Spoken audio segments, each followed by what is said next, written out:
it started with Jimmy and Trey like years ago, and it became like a civil war almost, and it gets real contentious. And now, like, Jimmy's gone, a lot of that energy is shifted over to Brock. And again, it feels like this is a 50-50 split among Niner fans, and it's like, who do you support? And to support your guy, you have to like knock the other guy. It becomes like this like really almost childish exercise, which seems to bring out the worst in people and miss the point, considering we just pointed out how the Niners might not even have a franchise quarterback. And instead of like just sort of hanging back and realizing like, look, I'm a fan of this team. Just need one of these guys to step up. If one of them does, great. Most likely none of them will. I'm not getting my emotions tied up into any of these freaking guys because, you know, here today, gone tomorrow in this league. But nah, like it's like people dig in. You know, you got the Trey camp, the Brock camp, and never seen anything like it on another team. It's very specific to the 49ers. Why is this phenomenon? I mean, it goes back to Alex Smith and Colin Kaepernick, honestly. It goes back to Steve Young and Joe Montana. Yeah. It's like a Niners tradition, this quarterback drama. Yeah. I think it's played out. It is. I would just like to be able to speak openly about the realities of these quarterbacks, their strengths and weaknesses without it. Absolutely. Without it, you should be able to do it equally about Trey and Brock and Sam and Brandon Allen too. Brandon, you can get it too. Anybody can get it. Anybody can get it. Yeah. No, anybody can get it. That's how I play. Like, people think I'm a Trey stan because the truth is, if Trey Lance isn't the guy, I will be the first one telling you he's not the guy. I just like to see him get a fifth start before we make that determination. But absolutely, yes. Right. Yes. Yeah. People don't realize that about me. I will be the first one. Once I know Trey Lance is not the guy, I will be on here telling you he's not the guy. With Trey, it's just I don't know. And what you look at his potential, he could be that quarterback that I've been waiting for. You got to find out. But we got to know. find out. You got to find out. You got to find out. With Brock, we've seen 8 games, and we know that he's really good at a lot of things. Yeah. You still got to find out with him too. Right. Like we wonder about his arm strength and we wonder about his durability, but ultimately he could prove us wrong. Like we got to find out. Yes. Yeah. That's the truth. Yeah. So, and I think that's a fair place to be. It's fair to say, look, the Niners' track record at quarterback is laughable. For them to act like they have 3 franchise quarterbacks on their team is laughable. It's fair for us to be skeptical about all these guys. And I think just like digging in, choosing a side, and I mean, the way certain Trey Lance fans talk about Brock, the way certain Brock fans talk about Trey is just silly. It's like you're really rooting for the other one to embarrass himself and leave the team. Like, why? The more the merrier. Right. Your quarterback, your coach doesn't have the first clue about how to keep a quarterback healthy. So maybe you guys need to bond together. The truth is, the ideal situation for the 49ers is that Trey Lance reaches his potential and Brock Purdy comes back and is as good as ever. And now they have a $10 million quarterback room with 2 great quarterbacks. That's what we should really hope happens. Yeah. And if you have 2 great quarterbacks and you're spending next to nothing on them combined, well, that's like the best problem you can have. And then you're going to win the Super Bowl and probably a lot of them.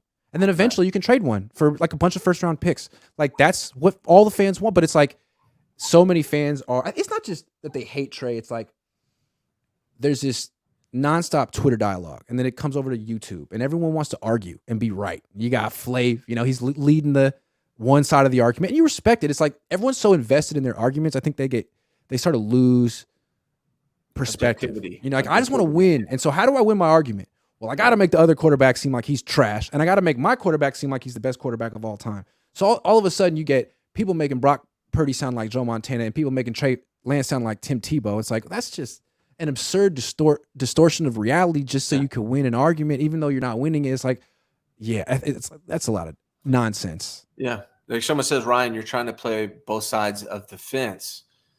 To me, there's no fence. There is no fence. I'm not trying to play both sides of the fence. I'm just telling you the truth. That's what we're talking about. There is no fence here. You don't have to pick. Yeah. It's the 49ers. Yeah. You're a fan of the team. You're not a fan of one of the quarterbacks.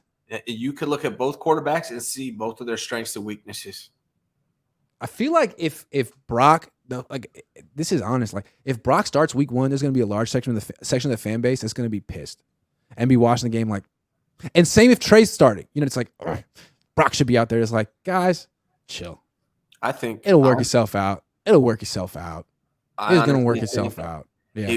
I honestly think whoever starts has the disadvantage I agree. this year. That's the rub. Yeah. Like, let's be honest about it, man. Like, you guys, all these, Trey stands hoping their guy starts week 1. Same with Brock. Like, whoever wins loses. Whoever wins this quarterback competition loses. Like, you do not want to play for the 49ers in September. No, absolutely not. Ask Trey. Ask Jimmy. He'll tell you. Right. Yeah. You like want Darnold's over there being like, I'm chilling till freaking December, man. I got this. I'm gonna be the one playing the playoffs. Because unfortunately, again, knock on wood, usually one of these quarterbacks is going to go down at some point, and then you can step in and be the savior with less pressure than you would be if you're the starter, regardless. Like if it's Brock Purdy, everyone's gonna be like, "Oh, he's got to be like." They're in their head, they're thinking he's never going to lose a game because hasn't lost a game yet, right? So if he loses week 1 to Pittsburgh, people will say, "Oh my God, he's damaged goods." Oh, the league figured him out. Yeah. I mean, his stock will plummet. Yeah.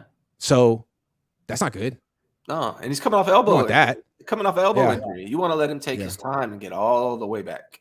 And same thing if Trey Lance starts. If Trey Lance starts, they're just going to be comparing him to Brock Purdy. And if he loses like week 1, which the 49ers unfortunately do a lot, they're going to just confirm, oh, he's a bust, like I thought, Also, again, like I'm quality control, and I try to take it to the most important level. And just arguing about which quarterback is better is so not the point. People say so-and-so is better than Jimmy. Doesn't matter. It's not good enough. There's a single goal here. And it's not which quarterback is the best. It's do the Niners have a clue what they're doing at quarterback? That's the question. And so far the answer is no. They got lucky with Brock. They've botched Trey. They're trying to, both of them are injured now or coming off injuries. Like they're trying to salvage this. They got Sam Darnold just in case. Like this is real close to being a total mess. Yeah. Real close. Yeah, so I think that's what we should be talking about. Like, what is going on here? Not like who's better. If we go through 2024 and Brock doesn't pan out, Trey doesn't pan out, Sam Darnold doesn't pan out. How do you let them start over at quarterback? Yeah. How do you let them? Right. Kyle Shanahan would be out of contract after 2024. I mean, at that point, it would be like pretty much an established fact that he has no idea what he's doing at the quarterback position. No clue. Yeah. So, I mean, man. Yeah, like Brock's better than Jimmy, great. Yeah. You can't win a Super Bowl with an average quarterback in the NFL. Is Brock better than average? I don't know. Is Trey better than average? I don't know. Is Sam better than average? I don't know. Like maybe for a few weeks on this team, but can any of them stay healthy for 20 games in a row? I don't know. And what's so ironic is, again, the Niners, they got rid of Jimmy, and what they said is because he couldn't stay healthy, and brought in a bunch of guys who still can't stay healthy, and they're changing nothing about their operation. That's the conversation here. Yeah, and I would love, as a fan, I hope whoever starts plays the whole season, wins the Super Bowl, and we never have to discuss 40 quarterback controversy again.